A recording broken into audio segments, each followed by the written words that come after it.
օպերատիվ աշխատողների շատ մեծ քանակով գալիս են երիտասարդներ։ Այդ պրոֆեսիոնալիզմը իջնում է, այդ որակը իջնում է։ Կոռուպցիան շատ լուրջ տենում է այդ բանը, որ որակը իջնում է, օպերատիվ աշխատանքը այն մակարդակում չի։ Հիներ գնացել են արդեն, որ մեծ մասը սենց ասեմ, մեծ մասը զորացրվել են համ ոստիկանությունից, համ ԱԱՑ-ից, որովհետև համաձայն չեն, ինչ որ կատարվում է Հայաստանում։ Սպան մնում է սպա։ Իսկ համաձայն են, որ ծառայությունը 1.5 տարի լինի։ Կան։ Նայեք, բանակում ոչ մեկը։ Մենք խոսել ենք այդ մասին։ Բանակում ոչ մեկը համաձայն չի։ Ոչ մեկը համաձայն չի։ Բանակում, նայեք, ես ինձ ասում, տղեր կան, որ կորպուսից էլ են զանգել, գլխավոր շտաբից էլ են զանգել։ Ասում են, ինչ են կատարվում, բան, կարակ բացրազայնեք այս բանը, մենք։ Այսինքն տեսակետները չի փոխվել։ Նորից մնում են նույն կարծիքին։ Նայեք, ես չգիտեմ դրանք նիստի ժամանակին չեն ասում գլխավոր շտաբետին ու նախարարին, բայց նու ես խոսքնակ ասում եմ համաձայն չեք կամ զորացրվեք, կամ դուս եկեք ասեք, որ բանակը քանդվում են։ Դե զորացրվում են ձեր ասելով։ Համարձակությունը չունեն այդ։ Մարդ կա որ զորացրվում է, մարդ կա ասում է, նայ, լես ասում ով զորացրվեց, հիմա տաքսի է քշում։ Թոշակը շատ հացի խնդիր ունեն մարդիկ։ Ես էլ եմ հասկանում, որ պրոբլեմ կա, բայց մարդ խոսքնակ ասում է զորացրվեմ, գնամ տաքսի աշխատեմ, այսքան թոշակ եմ ստանում, նու մի քիչ էլ տաքսիով աշխատել, ոնց եմ ապրելու, ես էլ ասում եմ, հələ սպասեք, մի զորացրվեք, այդ ամիջ փոխվելու է շուտ տաուշ, դիմացեք, բանակին պետք եք, մասնագետ եք, բայց դրանք իրանց շատ ծանր են զգում դեղ, որովհետև դրանք մասնագետ են ու տենում են ինչ է կատարում, մարդիկ չեն ուզում մասնակցեն այդ ամեն ինչին։ Ասում եք, ասում դե ասում ենք, լսող էլ չկա։ Սենց բաները նայեք, այդ 6 ամիսը որ ուզում ենք կրճատեն, էդի թակուն ընդհանուր բանակի կրճատումներ է։ Էդի սենսնես չէ որ կրճատում են։ Մենք այսքան դեմոգրաֆիա չունենք, նայեք։ Հիմա խոսքնակ 2 տարի անցնում է, ամեն մի կես տարի զորակոչ են անում, չէ՞։ Ուրեմն բայց քանի որ դեմոգրաֆիան շատ մեր մոտ թույլ վիճակում է, մենք չունենք այսքան այդ 6 ամիսը բերելու այն որ կանակ ավելի փոքր ալնելու բանակի համար չես հասցնելու որ այդ 17 տարեկան դառնա 18 այդ կանակը իջնում է Հայաստանում մենք պիտի հասկանանք մաթեմատիկայի առումով այդ կանակը իջնում է դա շատ վտանգավոր բան է դրա համար ես ասում եմ լիքը խնդիրներ կա եւ ուժայիներում եւ բանակում նախ եւ առաջ բարի փոխումները պիտի սկսվի բանակում ոչ թե գնան ՆԱՏՕ մատոյ sense նենց այնա ՆԱՏՕ-ի մենք էլ գիտենք ՆԱՏՕ ոչ մի լուրջ պատերազմի 45 թվից ոչ միտեղ էլ չկարող միշտ թույլ պետության դեմ մասնակցում չէ պատերազմատանում բայց հիմա մենք տենում ենք ռուսական եւ ուկրաինական պատերազմը այնտեղ մենք հասկանում ենք Во-первых, լրիվ այն գահապարներ ունեն, որ մեր խաբարել չեն, ինչ հանդեղ կատարում։ Սենց հետևում են, բայց այն չի։ Բայց հիմա բանակը ոչ թե որ ՆԱՏՕ-ն մեզ ասում է բան,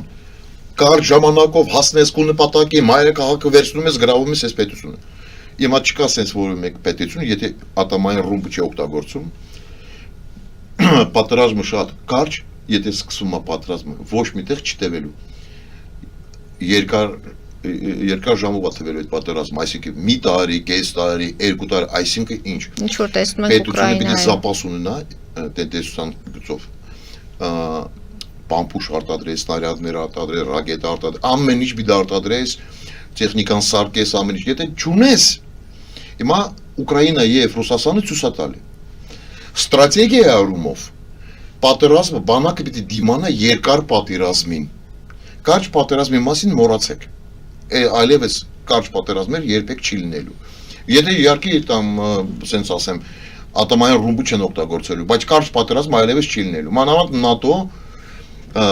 դեպարզա ՆԱՏՕ-ն հարձակում է ամբողջ իր ներուժով Իրաքի իրա կամ Լիվիայի իրա կամ Աֆղանիստանի դեր պրոբլեմ չկա, ասենց ասեմ։ Բայց մենք հələ չենք տեսել, որ ՆԱՏՕ մտնում է Ռուսաստանի դեմ։ Կարա դա չէ հարցը։ Մենք հələ չենք տեսել, որ Ամերիկյան նահանգներ կամ, չգիտեմ, Բրիտանիա հարձակվի Չինաստանի իր Հյուսային Կորեայի մենք չենք տեսել, ու հələ չգիտենք ինչ է ստացվել իրանց մոտ։ Բայց մի բան պիտի նշեմ նայեք, վերջում այս թեմայով մեր բանակի հետ կապված։ Այն պետությունը, որ չի արտադրում ոչ մի բան, մենք ինչքան էլ զենք չառնենք Ֆրանսիայից, Հնդկաստանից, ինչ որ խոպի միջոցները չառնենք, տանկերը չառնենք, սամալյոտները չառնենք, վերջում որ պատերազմ ալնելու, ելի սահմանը փակելու են բոլոր, մեր մոտ փակալնելու, ու դու ոչ մի տեղից չես կարող ոչ մի բան բերես։ Մնալես մինակ դու կուզինվորներ դատարկ պայիսներով։ Դրա համար այն պետությունը, որ ուզում է, որ միշտ ասում են, ուզում ես խաղաղություն, պատրաստի պատերազմին, պիտի ստեղծես գործարաններ, տարբեր կենտրոններ, որ ռեմոնտ են անում տանկերի։ Խոսք ունենք իմանայեք, պատերազմը սկսում, տանկեր են խփել, սեր մեր գործարաններ չունենք, բաշտյան հանենք, նոր բաշտյան դնենք։ Ինչ պիտի անենք։ Այդ տանկը կամ ԲՏՌ կամ ԲՄՊ պիտի ուղարկենք Ռուսաստան։ Նայեք, մոտորապես իմա որ երկու ԲՏՌ մտցնենք Il-76 մեջ, այդ մոտորապես 200,000 դոլար փող արժի։ Մենակ ինքնաթիռ գնալ, հələ գալու մասին չեմ ասում։ 400,000 դուք ցախսում եք գնալ գալ։ Մի քանի ամիս պետք է որ այդ տանկերը սարքեն, բայց երկու տանկի մասին չի գնում խոսակցությունը գնալու։ 100 տանկի մասին խոսք ունենք 100 ԲՏՌ-ի, 100 ԲՏՌ-ի մասին խոսակցությունա գնալ։ Ուր եք տանելու։ Դուք ստեղ ոչ գործարանը ոչ մի բան չեք դրել։ Սնարյադները պրծները, խոսք ունենք նույն խոպ ենք առնում Հնդկաստանից։ Վաղ այդ ռակետը պրծավ, սահմանը փակ, ինչ եք անելու։ Մենք ոչ մի բանին պատրաստ չենք։ Մարդիկ իրանց տեղում նստած չեն։ Լիքը գեներալներ, տալանտավոր գեներալներ կան, որ կարան ավելի լուրջ ու խոր գաղափարներ ունեն, կարան օգտակար լինեն անուն հայրենիքին, բայց անձնական բանով Նիկոլ Փաշինյանը անձնական մտություններով բան անում, մարդկանց հավերում, որ բանակում ավտորիտետ չունեն, հարգանք էլ մեծ մասը չունեն, մարդիկ ուզում են զորացրվեն, արդյունքներ մենք չենք տենում իրաց բարի փոխումներ, պրոֆեսիոնալ բանակ է, զրույցներ է գնում Հայաստանում, ու մեծ մասը ոչ մասնագետներ են խոսում այդ թեմայով, դրա համար ասում եմ, միջև որակը մնալու են նույնը գլխավոր շտաբում, և ընդհանուր մեր պետության մեջ, ես ասում եմ, ոչ թե մենք մեր նպատակին չենք հասնելու, Հայաստանը որպես պետություն էլ չի լինելու, որտեղ վտանգները հիմա շատ մեծ են, մենք տենում ենք ամբողջ պետություններ աշխարհում, ամբողջ Տարածաշրջանում Իրան, Իսրայել, Միացյալ Նահանգներ, Թուրքիա։ Գիտեք որ Ադրբեջանը արդեն քանի հատ գործարան ստեղծել ու ստեղծում է։ Թուրքիան ինչ տեմպերով բարի փոխումներ անում իրան զենքերի հետ կապված փոխումա բանակում։ Բանակի քանակը ավելանում է։ Կիպրոսը, Հունաստան, Իսպանիան, Իտալիան, Մենք պատրաստվում ենք խաղաղության։ Մենք գնում ենք խաղաղության։ Իրանց սիրելի Վենսը ասեց. Այն պետությունը, որ չի մտածում պատերազմի մասին, ինքը երբեք խաղաղության մեջ չի ապրելու։ Մենք Վենսից հələ Վենսը կիսատ գրակետ մարտա։ Մենք դրա մասին ասում ենք ամբողջ մեր կյանքը, ինչքան ապրում ենք, այս կալեն ասում ենք, մերոնք էլ ասում է բանակը կրճատում ենք, ինչ բանակ պիտի ունենանք, մարտական, ոչ մարտական, պրոֆեսիոնալ բանակ ենք ունենալու։ Այսինքն ես ասում Ժողովուրդ ջան, ուզում եք այդ ամեն ինչ որ պիտի փոխվի, եթե ուզում եք մնաք սենց, բայց վերջում բան եմ ասում, վերջում եթե այս բանը շարունակելու, մեզ ուտելու են, դա միանշանակ։ Եթե չես մտածում, որ կես կարան գան, ուտեն ոչ մի բանի պատրաստ չես լինելու։ Այ կակրած մենք պիտի մտածենք, որ կարող են մեզ գան ուտեն, դրա մենք միշտ պիտի պատրաստենք, որ չուտեն։ Իրան-Իսրայել հակամարտություն դուք տեսնում եք, ընդ որում նորից եղավ հայտարարությունը, որ միջուկային զենքի ստեղծումը օրակարգում իհարկե չկա, բայց ուրանի հարստացման անհրաժեշտությունը դեռ Իրանում կա։ Նայեք, ես իմ մոտությունը տենց է, քաղաքական մոտությունը տենց է։ Իրանը իրավունք ունի ատամային զենք ունենալ, ուզած չուզած, այս տիպի պետություններ ոնց էր Հայաստան իրավունք ունենալ ատամային ռումբը, որովհետև որ մեր վրա հարձակվում են, ոչ մեկը օգնություն չի գալիս մեր, չէ՞, չի օգնում։ Այս պետությունները, որ միշտ գտնվում են վտանգի տակ, իրավունք ունեն ինքնապաշտպանության։ Այո, միայն։ Հիմա եթե Իսրայելն ունի, ինչու Պարսկաստան չի ունենա, բայց Նետանյախի համար այս պատերազմը պետք է։ Բայց երեք տեսել եք Պարսկաստանը իրանց ծիվիով ինչ ցույց տվեց,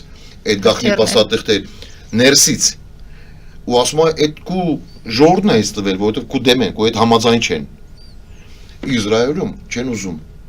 մեծ մասը, ժողովուրդը չուզում Իրանի հետ մտնեն պատերազմի մեջ։ Այս պատերազմը ցույց տվեց, համարել սենց որ շարունակ երկու շաբաթ Թել Ավիվից բանել չի մնա։ Բայց Տրամպը էլ մեծ շանս ունի։ Մեծ շանս ունի, որ այս ոչ թե պատերազմը կաղնացնի։ Այստեղ երկու ճանապարհ կա։ Ես ամերիկացիներին ասել եմ նույնը դեսպանատան աշխատողների հետ որ խոսացել ենք եւ Ֆրանսիայի դեսպանի հետ որ խոսացել եմ։ Ես ասեմ, դուք շանս ունեք Պարսկաստանից սանկցիա հանում եք, լրիվ բանկայի հաշիվների փակում եք, այդ գումարի հիմա որ ձեր պակալել են բացում եք, տալիս եք գարանտիան, որ ոչ մեկը չի արձակվելու, լուրջ պայմանագիր եք ստորագրում, Իրան Պարսկաստանը պատրաստ է, որ ասի ես դուրս եմ գալու այդ ատամային ծրագրերից դուրս եմ գալու, այս ճանապարհը բացվում, որ հետագայում մենք ասենք Իսրայելին եւ Պարսկաստանին եկեք մեկ ծրագրի շուրջ եւ ես էլ ասում եմ մենք պարսիկների հետ լավ կապերի մեջ ենք մենք կարանք էլ որպես հայեր մեծ դեր խաղանք հա վերջում որոշում են կայացնում չէ գալիս են նորից դուրս են գալի Պարսկաստանի դեմ դրա համար Տրամպը ունի լավ շանս Իսրայելը լավ շանս մենք էլ կարանք օգտակար լինենք որպես հայեր մենք էլ խոսացել ենք պարսիկների հետ էլ նույն ասեմ Տրամպի թիմի անդամել ենք խոսացել բացատրում ենք մինչև այսօր բացատրում ենք որ եկեք Պարսկաստանի դեմ մի գնացեք մենք որպես հայեր կարանք կամուջ դառնանք բայց Նետանյախի համար պետք է պատերազմը Պարսկաստանի հետ ու այդ զենք զինամթերք գործախողների համար լոբինգի այդ մեծ մաֆիայի համար էլա պետք փողերի լվացման ոչ թե փող աշխատելու համար ցեղը լվանալու պետք չի իրանց պետք է այս պատերազմը բայց քանի որ հիմա ամբողջ Լատին Ամերիկան Ֆրանսիան դեմ են որ այդ պատերազմը սկսի ին կարծիքով ոչ Տրամպը ոչ Նետանյախը ռիսկը չի գնալու բայց ռիսկերը շատ մեծ է ու այս անգամ եթե պատերազմը սկսվի ամբողջ մեր տարածաշրջանը մտնելու այդ խաղի մեջ ամբողջ եւ Հայաստան եւ Ադրբեջան եւ Թուրքիան եւ արաբական երկրներ եւ Ռուսաստան ես այս անգամ դրան գնալուն այդ քայլին դնելու շատ լուրջ